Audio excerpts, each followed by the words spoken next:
Assalamualaikum warahmatullahi wabarakatuh. Nama saya Muhammad Fikri Yusuf, perwakilan dari kelas 5 IPS 1. Di sini saya akan mempresentasikan tentang pengelompokan sosial ilmu sosiologi.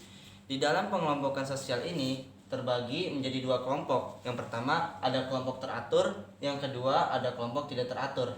Di dalam kelompok teratur ini terbagi menjadi 6 kelompok lagi. Yang pertama ada paguyuban, yang kedua ada patembayan, yang ketiga ada membership group, yang keempat ada reference group, yang kelima ada kelompok okupasional, dan yang keenam ada kelompok volunteer.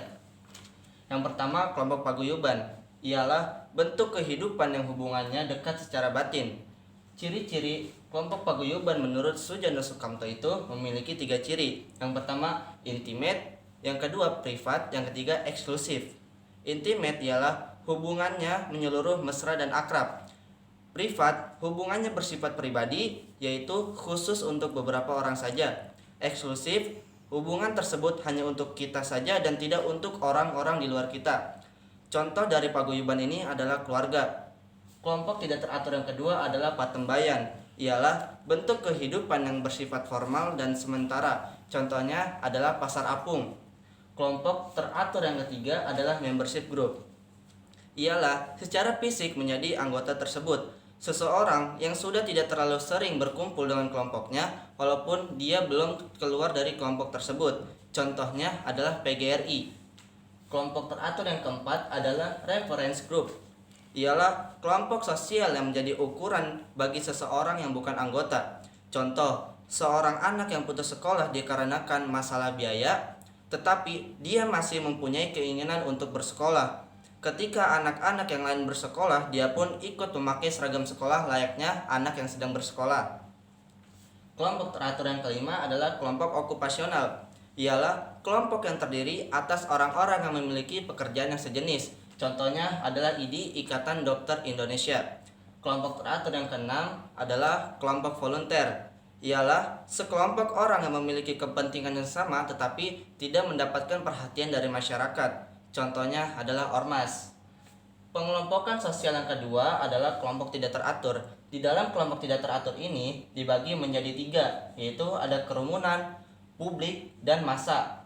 Yang pertama kerumunan, ialah individu-individu yang berkumpul secara kebetulan di suatu tempat secara bersamaan karena ada sesuatu yang menarik perhatian. Contohnya, orang-orang yang sedang mengantri di bandara. Kelompok tidak teratur yang kedua adalah publik, ialah sekumpulan orang yang berada di tempat yang berbeda tetapi memiliki tujuan yang sama. Contohnya, orang-orang yang berkumpul ketika pemilihan umum.